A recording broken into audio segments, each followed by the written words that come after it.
My daughters once told me I wasn't really their father, and so I stopped pretending to be one. What they didn't expect were the consequences. I'm a 52-year-old man who spent nearly 3 decades grinding it out as an accountant in a small firm. Back when my girls were teenagers, I'd take on every extra job I could find. Nighttime bookkeeping, weekend tax gigs, every bit of overtime that came my way. It wasn't flashy, but it covered everything Rachel, now 27, and Jessica, now 24, could ever need. Looking back, maybe I went too far. Private tutors, new cars on their 16th birthdays, international study programs, full tuition at elite universities. I remember living off instant noodles for weeks just so Rachel could study art history in Florence. Their mother Deborah walked out when Jessica was only 3. Said she felt stuck, needed to rediscover herself. Apparently she found herself pretty fast with her tennis coach. The divorce gave me primary custody with the usual visitation arrangement. Honestly, best thing that ever happened to me. Then came last March. Deborah announced she was getting married again, this time to Bradley Harrison, some big-shot investment banker. The girls were ecstatic. Suddenly they're spending weekends in his mansion, showing up with luxury handbags, talking about his yacht and all his vacation homes. I didn't mind, as long as they were happy. But then October rolled around.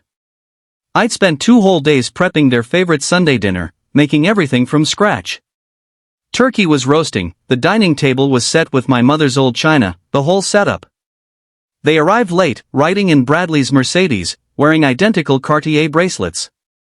"Dad, we need to talk before we eat," Rachel said, not even bothering to take off her coat. "What's going on?" I asked. Jessica took a deep breath. "We're spending Christmas with Mom and Bradley in Vail. He's renting a chalet." I nodded. It stung, but I said, "All right, we can celebrate early. Whatever works for you." They looked at each other. Then Rachel spoke again. "Actually, we need to talk about making some changes." "Changes?" Bradley suggested, and we agree. "It's time to rethink our family dynamic," Jessica chimed in. "He wants to adopt us, as adults." I almost laughed. "Adoption? At your age?" "It's more common than you'd think," Rachel said coolly. "It helps with his estate planning." "Estate planning? What are you talking about?" Jessica pulled out her phone. "Dad, Mom finally told us the truth.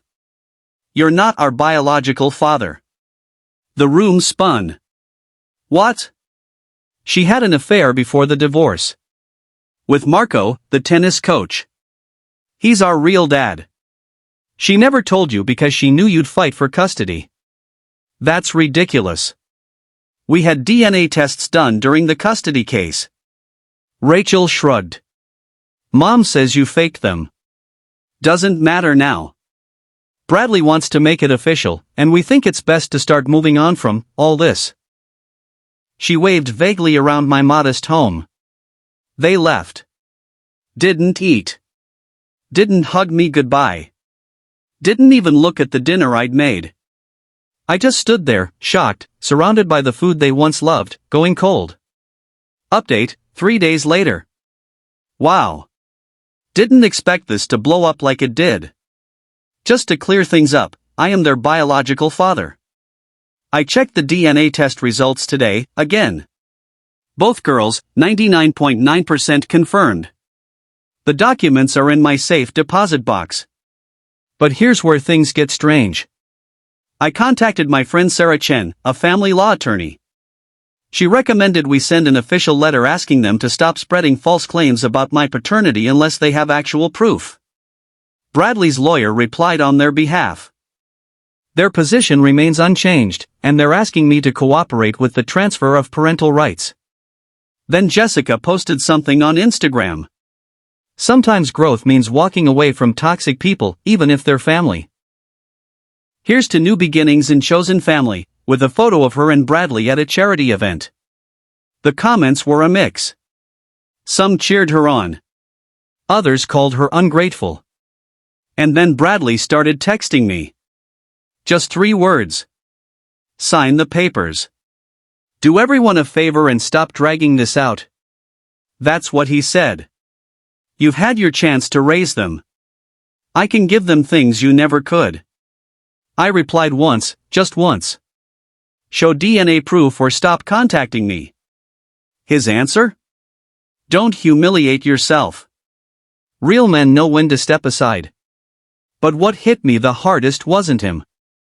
It was the call from Deborah the next day. Why are you being so difficult? Difficult about what? I asked. Lying about not being their biological father. Bradley has connections. The girls could land careers they only dreamed of. Why can't you just walk away? Because they're my daughters. God, you're impossible. Bradley knows people. Don't make us take this to court and prove it. After that call, something just didn't sit right with me. I started digging. Update 2, 1 week later. Remember I said I was digging? Well, I hid gold. Turns out Mr. Bradley Harrison isn't the financial genius he pretends to be. Thanks to my network in the accounting world, I found out the SEC has him under investigation for securities fraud. That so-called mansion, leased, the fancy boat, borrowed from a client who's now suing him. And the reason he suddenly wants to adopt my daughters? It's not about love, legacy, or estate planning. He's been painting himself as a wholesome family man to appeal to conservative investors. Having 2 accomplished adult daughters, Jessica, who's in marketing, and Rachel, an art curator, boosts his image. That's all this is. Optics. Now, this next part? Maybe I crossed a line. I didn't call anyone out directly. I didn't throw punches. Instead, I made some changes. First, I canceled their cell phone plans. Still under my name. Second, I removed them from my credit cards as authorized users. Third, I changed the Netflix password. Yeah, call it petty. Fourth, and this one hit hard. I sent them a detailed invoice. Everything I'd paid for, cars, registered to me, college tuition, extras, total came to $372,000. If they insist I'm not their father, then they can settle up. The fallout? Immediate. Rachel stormed into my office, causing a full-blown scene. How dare you cut my phone off during work? I looked up. I'm sorry, do I know you? Dad, this isn't a joke. According to you, I'm not your dad. Jessica handled it differently. She showed up at my house that night, eyes already brimming with tears. Daddy, please. We didn't mean it like that. We were just weighing our options. Options that include erasing your father. Bradley said it'd be better for taxes. Jessica, you studied accounting. You know that's. She broke down. He said we had to distance ourselves from you. That having a middle-class dad would hurt his image with investors. Finally, honesty. Update 3, 2 weeks later. The whole thing came crashing down, faster than I expected. News broke that Bradley's not just being looked at by the SEC. They're actively building a case, a full-blown Ponzi scheme, paying old investors with money from new ones. And that new money was drying up fast. Deborah called off the engagement as soon as she found out the mansion was rented and his wealth was all smoke and mirrors. She tried coming back to me, but that bridge burned a long time ago. And my daughters? Instead of apologizing, they doubled down. Online posts accusing me of financial abuse because I asked for repayment of their education. Rachel's best friend, someone I also helped through school, called me in tears. Rachel's telling people you're a monster. Then my sister jumped in. They made a mistake. They're your kids. Family forgives. Easy to say when you're not the one being cast aside so someone can play rich dad. I kept it all through legal channels. My attorney, Sarah, sent formal letters requesting repayment for the vehicles and laid out a timeline for transferring ownership titles. Either they admit I'm their father or they pay what they owe. That's when Bradley made his move. His attorney sent a formal threat, accusations of emotional blackmail, even claims of extortion. Said I was hurting his business reputation by spreading lies about his finances. My lawyer, Sarah, she laughed. Let him file. Discovery will be a circus. Online, it turned into a battlefield. Hashtags flying, yuck teen dad versus yuck teen daughters. Their friends piled on me. Mine backed me up. It got nasty. I stayed silent. Just watched the fire spread. Bradley was arrested last week. Feds raided his office and the rented mansion. Deborah? Caught trying to flee with bags of cash. Turns out she was knee-deep in the whole scheme. That's when my daughters came crawling back. Both showed up at my door looking like shadows of themselves. No designer anything.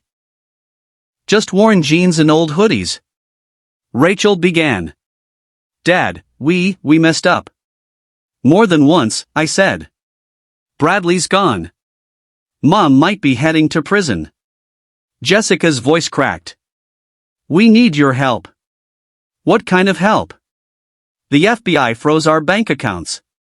We were at investor events with Bradley. They think we're part of it. Were you? They exchanged nervous glances. Rachel mumbled. We helped move some money. Bradley told us it was tax stuff. I exhaled. You need a lawyer, a real one. We can't afford one. Cards are maxed out. Our funds are locked. Sounds like a personal issue. They left in tears. I didn't feel anger. Just exhausted. Final update. 3 months later, the smoke's cleared. Bradley was sentenced to 12 years in federal prison. Deborah got 3 years for her role. She turned on him fast. Handed over everything. As for my daughters, they weren't prosecuted. The feds decided they weren't guilty. Just willfully blind. But their reputations? Destroyed. Rachel lost her position as a curator. Jessica's marketing firm let her go. Too much scandal to keep them around. Now they're living together in a tiny apartment, both working retail to scrape by. They've repaid around $15,000 toward the car expenses. Not expecting the rest anytime soon. Then last week, I got a letter. It was from Rachel. Dad, I can't ask for forgiveness. We picked greed over love. Lies over loyalty. All the sacrifices you made. The sleepless nights. The overtime. The meals skipped. We threw it all away chasing flash and fame. I see it now. I see you. And I'm so sorry. If you'll still have me. Your daughter, Rachel. I haven't written back. Don't know if I will. Jessica's letter came too, shorter.